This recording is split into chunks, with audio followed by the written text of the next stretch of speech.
Bismillahirrahmanirrahim. Assalamualaikum warahmatullahi wabarakatuh. Salam dan bahagia Bapak Ibu guru hebat. Kali ini kita akan melanjutkan materi pelatihan mandiri terkait dengan Guru Merdeka Mengajar. Bapak Ibu silahkan mengakses di guru.kemdikbud.go.id untuk mulai mempelajari materi dan mengerjakan refleksi terkait dengan pengembangan diri untuk dapat menjadi pribadi yang menginspirasi dan mengajar lebih baik. Seperti biasa Bapak Ibu langsung saja di scroll ke bawah. Kita cari untuk pelatihan mandiri. Kita klik lihat pelatihan mandiri. Di sini Bapak Ibu sudah menyelesaikan untuk topik pelatihan pertama Merdeka Belajar, topik pelatihan kedua kurikulum, topik pelatihan ketiga perencanaan pembelajaran. Maka untuk materi kali ini kita akan mempelajari materi keempat, yaitu asesmen SMP, SMA, SMK. Sudah siap belajar Bapak Ibu? Untuk mempelajari materi asesmen ini seperti biasa silakan Bapak Ibu klik dulu. Kita akan mempelajari topik asesmen di mana disediakan 3 modul utama. Kita akan bahas satu persatu dan pelajari bersama-sama. Untuk memulai kita klik modul 1 memahami asesmen.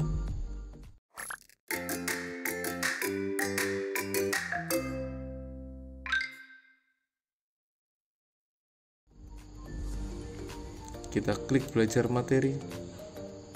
Di sini disediakan 3 materi utama, yaitu prinsip dan fungsi asesmen, metode dan format asesmen, dan yang terakhir kurikulum dan asesmen. Silakan Bapak Ibu pelajari materi yang pertama dengan cara menyelesaikan aktivitas dan mengisi cerita reflektifnya. Setelah Bapak Ibu mempelajari materi yang pertama, prinsip dan fungsi asesmen, utamanya terkait dengan asesmen sebagai bukti pembelajaran dan asesmen dengan cara S, for, dan of learning, maka berikutnya Bapak Ibu mengerjakan latihan pemahaman. Di sini disediakan 2 pertanyaan. Yang pertama, asesmen yang lebih melibatkan murid untuk menilai diri dan temannya adalah salah satu karakteristik dari, ini berarti masuknya ke proses ya Bapak Ibu, S learning. Klik jawab, betul, klik lanjut. Pertanyaan kedua, dalam pembelajaran dengan paradigma baru, asesmen ditempatkan sebagai berikut, kecuali Bapak Ibu, pastinya untuk menghasilkan nilai. Klik jawab, klik lanjut, kembali ke materi. Yang berikutnya Bapak Ibu harus kerjakan adalah cerita refleksinya. Di sini ditanyakan apa yang terlintas di pikiran Ibu dan Bapak saat mendengar kata asesmen. Silakan Bapak Ibu jawab terlebih dahulu cerita refleksi Bapak Ibu. Ketika Bapak Ibu telah menyelesaikan cerita reflektifnya dan di sini sudah terchecklist semua, maka otomatis Bapak Ibu telah selesai memahami prinsip dan fungsi asesmen. Yang berikutnya kita masuk ke materi yang kedua, yaitu metode dan format asesmen. Dalam aktivitas ini Bapak Ibu disediakan 2 materi. Silakan dibuka untuk mempelajari terlebih dahulu materi metode dan format asesmen. Yang berikutnya adalah Bapak Ibu klik latihan pemahaman. Di sini disediakan 2 pertanyaan.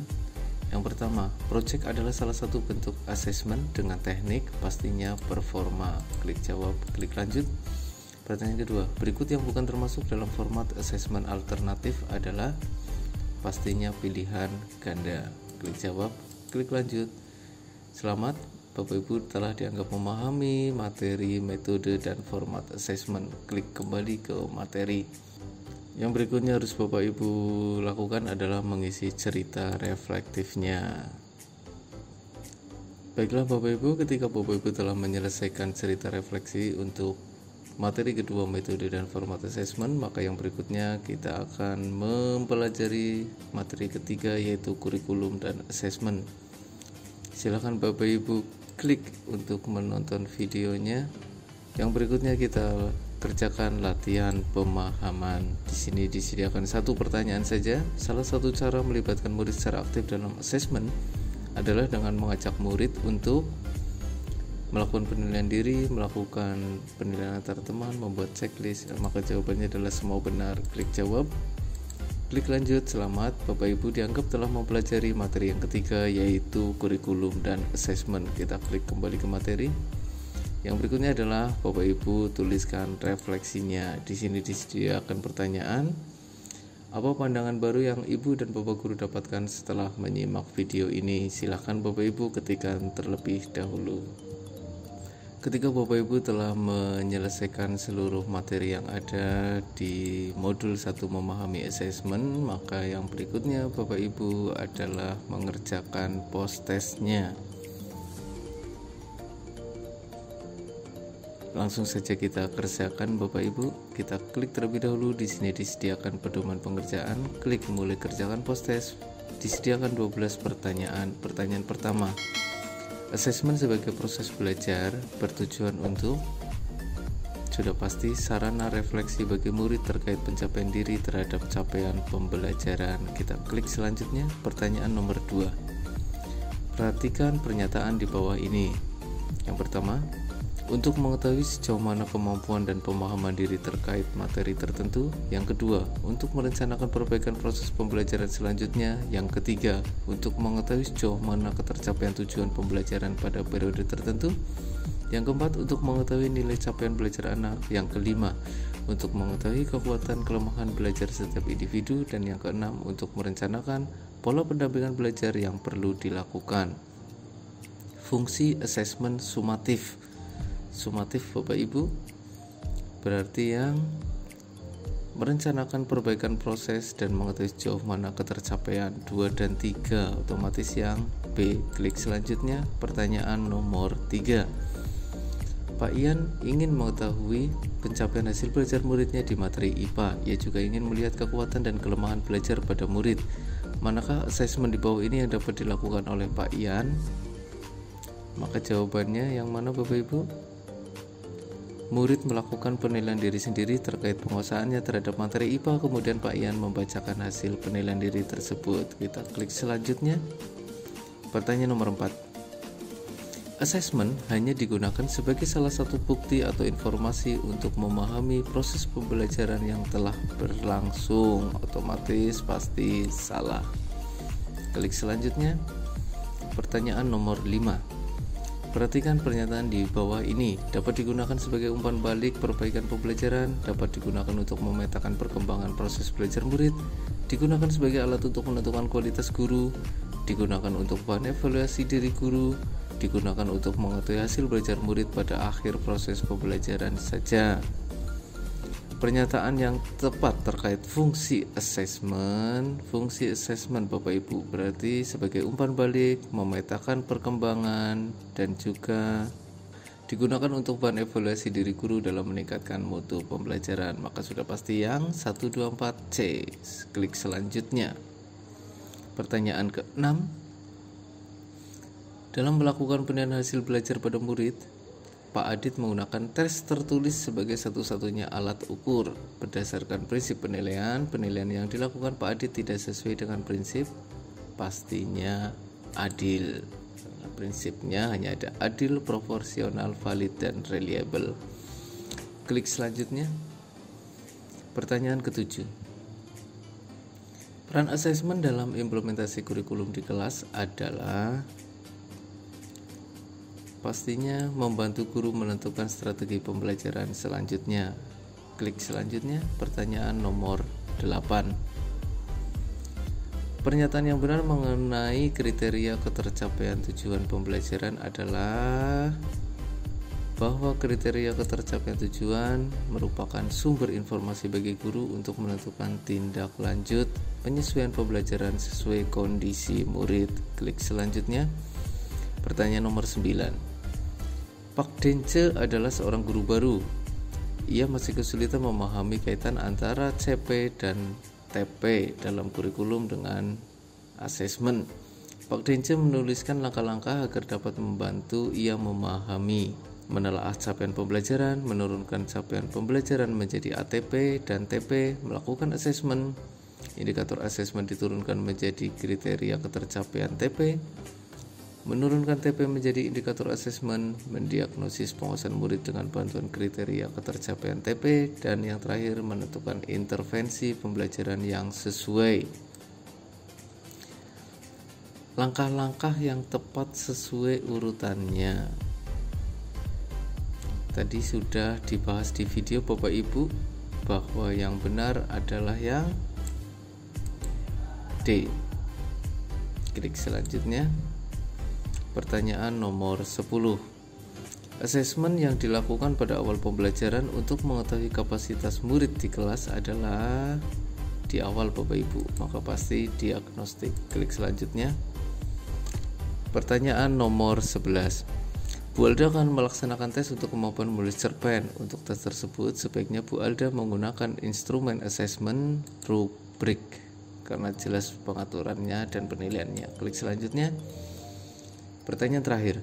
Pak Didi akan melakukan asesmen untuk tujuan pembelajaran berikut, yaitu menyajikan hasil percobaan pemanfaatan gaya dan gerak serta pengaruhnya pada peristiwa di lingkungan sekitar. Teknik asesmen yang tepat untuk Pak Didi pastinya adalah proyek dan disertai laporan pelaksanaan proyek. Bila mana seluruh soal sudah terchecklist semuanya, maka kita klik cek ulang jawaban, kemudian pastikan seluruh soal sudah terjawab dan jawabannya sudah benar. Bila mana sudah, maka kita klik kumpulkan. Alhamdulillah Bapak Ibu, pemahaman Bapak Ibu terkait modul 1 memahami asesmen dianggap sudah sangat baik. Untuk materi yang berikutnya kita akan mempelajari modul kedua, yaitu menyiapkan asesmen. Baiklah Bapak Ibu, setelah modul 1 memahami asesmen telah Bapak Ibu kuasai dalam topik keempat asesmen SMP, SMA, SMK, maka yang berikutnya kita akan mempelajari modul 2 menyiapkan asesmen SMP, SMA, SMK.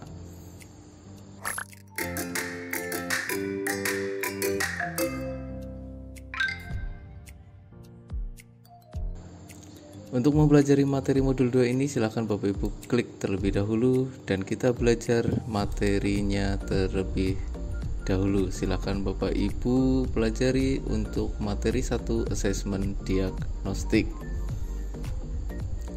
Setelah Bapak Ibu memahami dan mempelajari video dalam aktivitas asesmen diagnostik ini, maka yang berikutnya adalah Bapak Ibu kerjakan latihan pemahaman.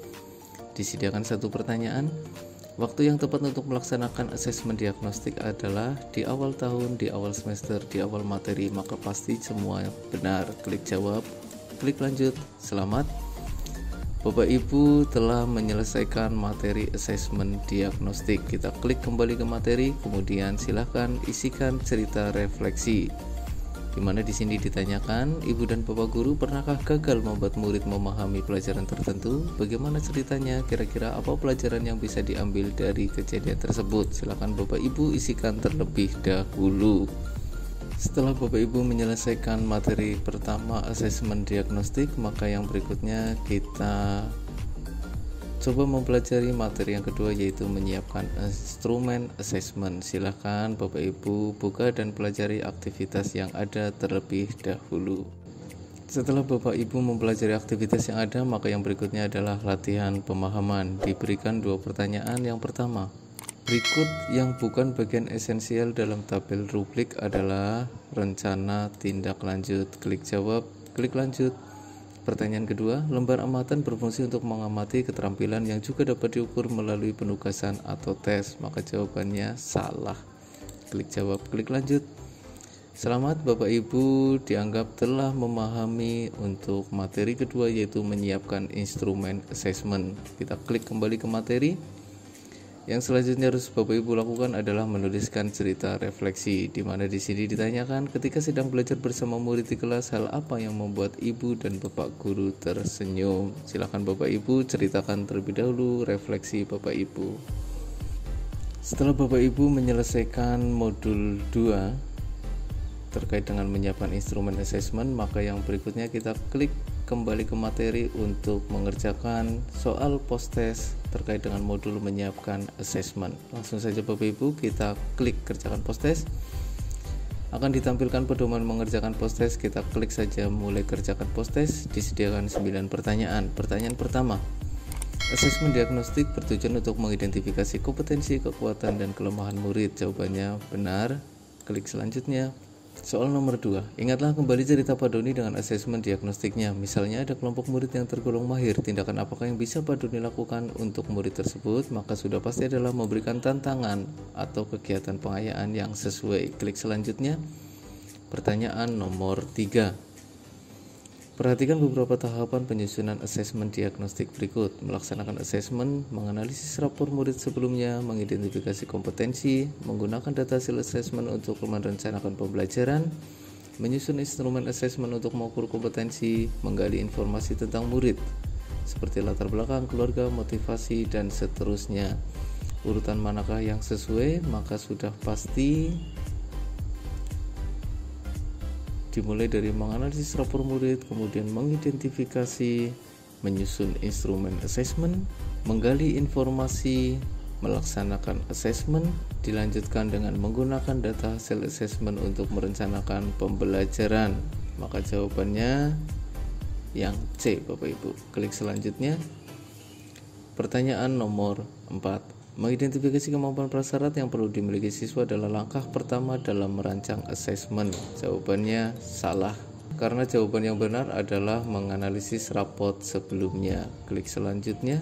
Pertanyaan nomor 5, perhatikan hasil asesmen diagnostik guru PJOK untuk praktik gaya bebas. Ditentukan ada beberapa level yang akan menjadi indikator tercapainya tujuan pembelajaran, di mana level 1 pengenalan air, level 2 kontrol nafas, mengapung, posisi badan stabil, level 3 dorongan lengan, istirahat lengan, dan gerakan tungkai, level 4 mengkoordinasikan gerakan lengan dan tungkai serta pengambilan nafas, level 5 jarak tempuh yang disesuaikan dengan kebutuhan dan kemampuan murid, kategori yang sesuai ketika siswa sudah mampu mencapai level 3, dan proses pembelajaran di level 4 masuk kategori layak.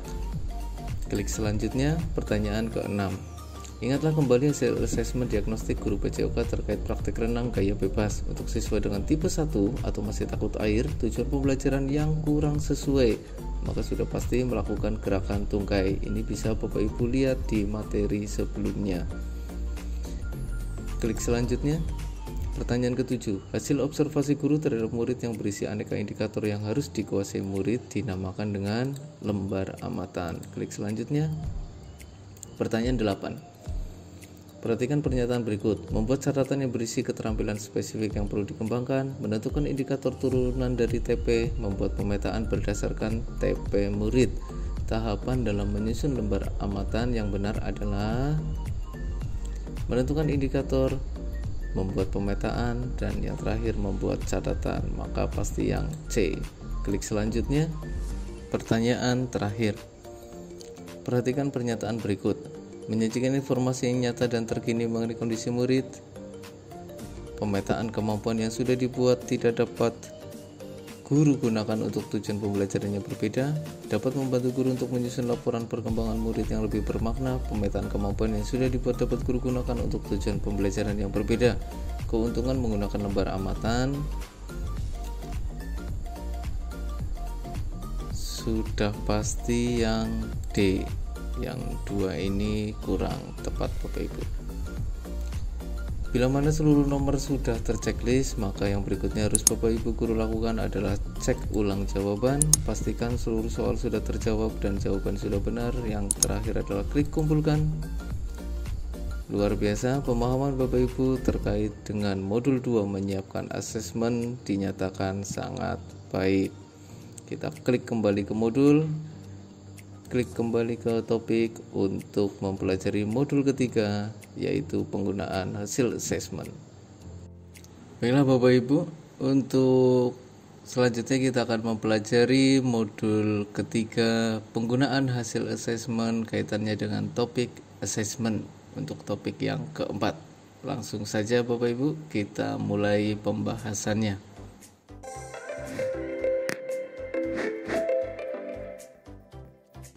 Untuk modul penggunaan hasil asesmen, Bapak Ibu disediakan 3 materi, yaitu merencanakan tindak lanjut, umpan balik, mengolah dan melaporkan hasil asesmen. Kita pelajari untuk materi yang pertama. Silakan Bapak Ibu buka untuk mempelajari materi merencanakan tindak lanjut asesmen.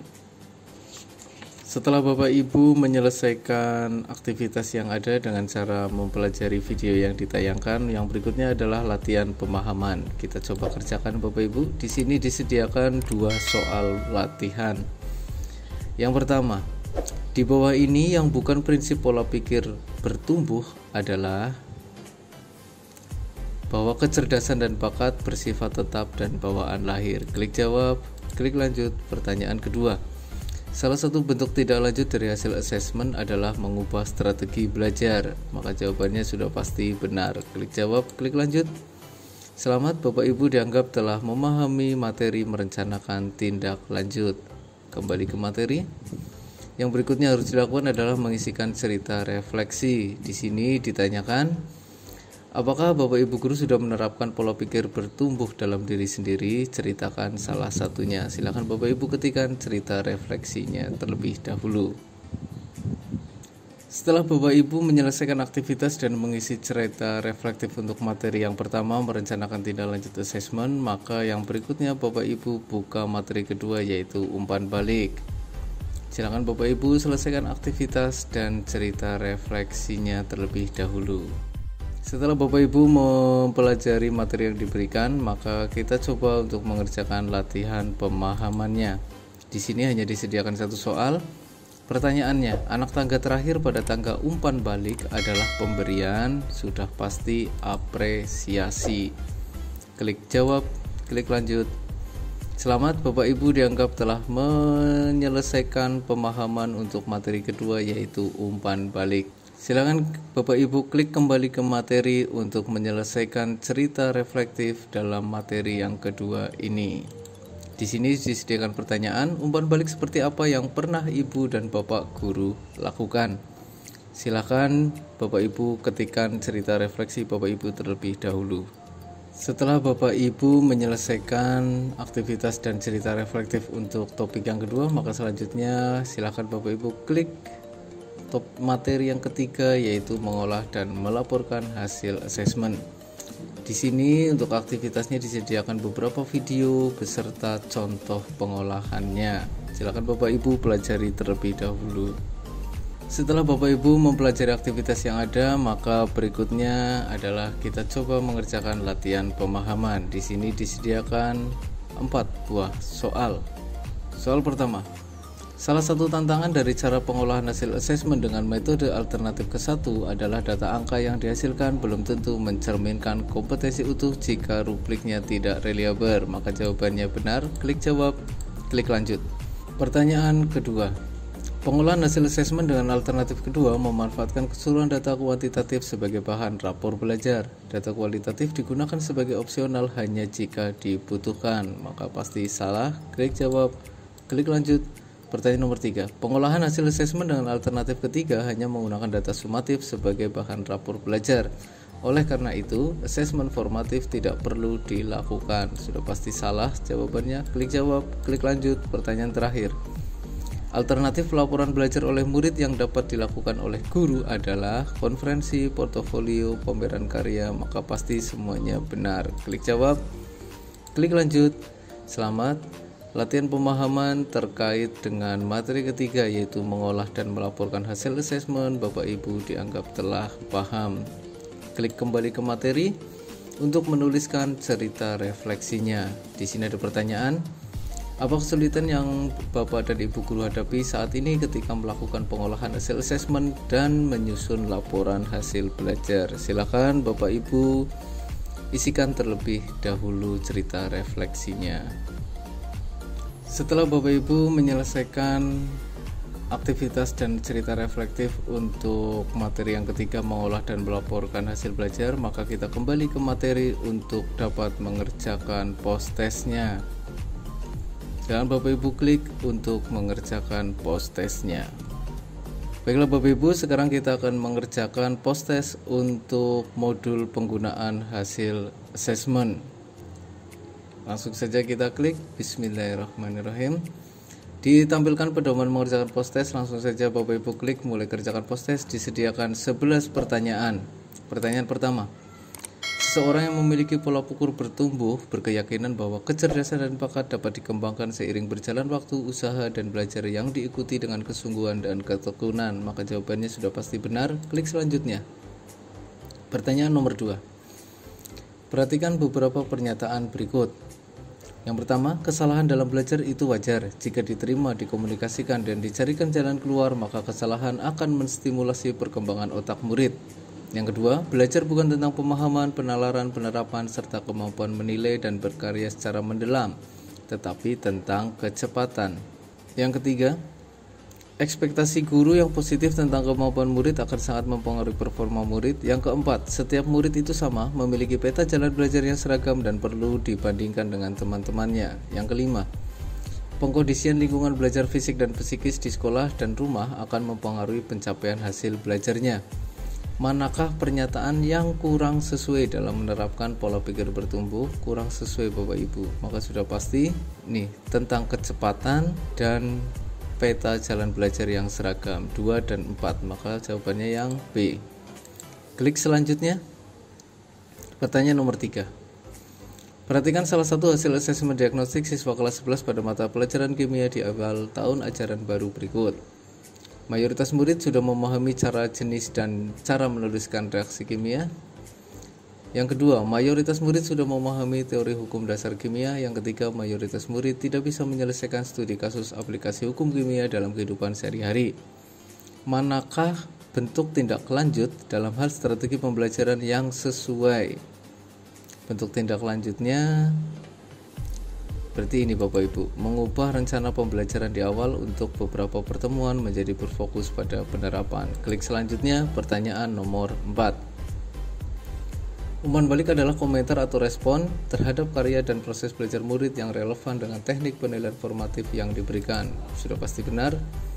Klik selanjutnya. Pertanyaan nomor 5.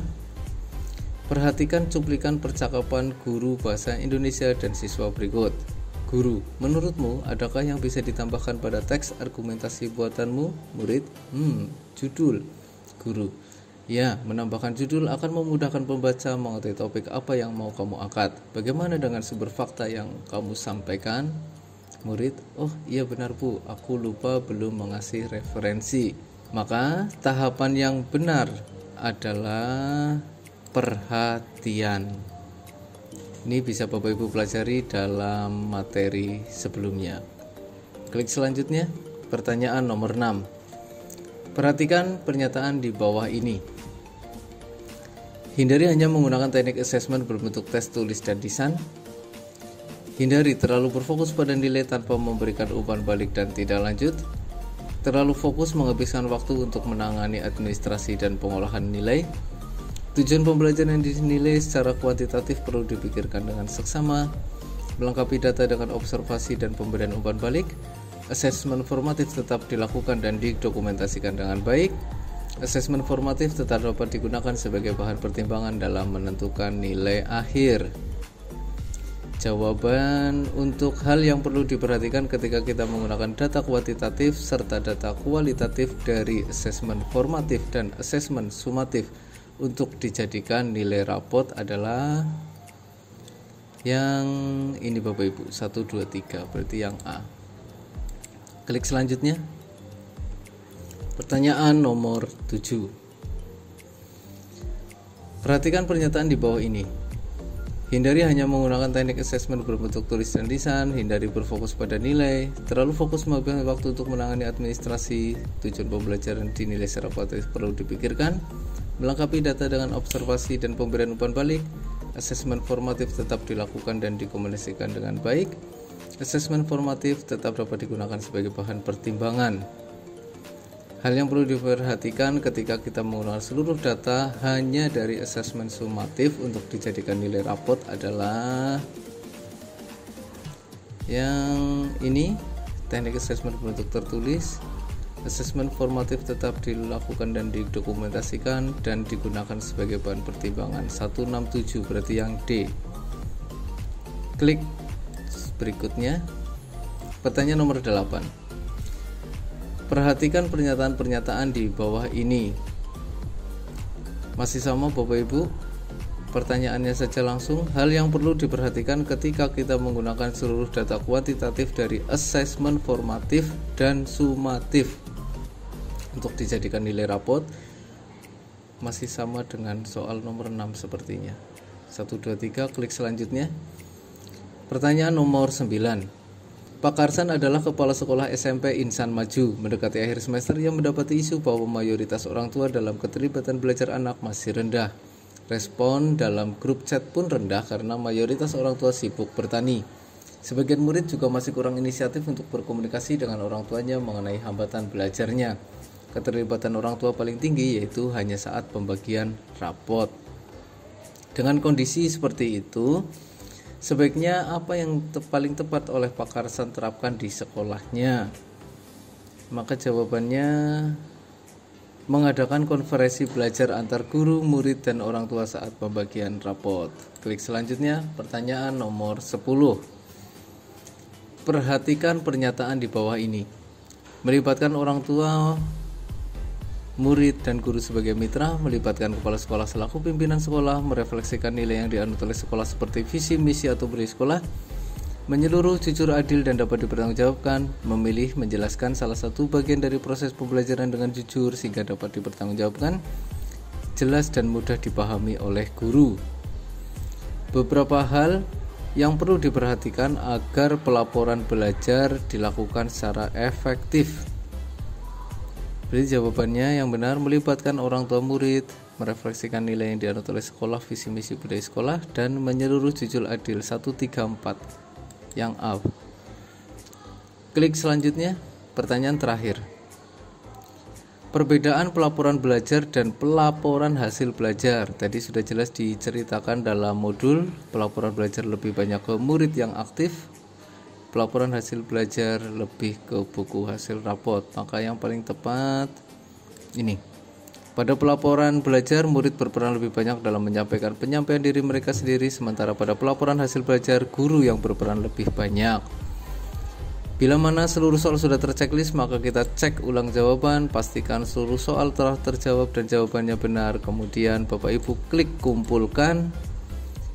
Alhamdulillahirrahmanirrahim. Selamat Bapak Ibu.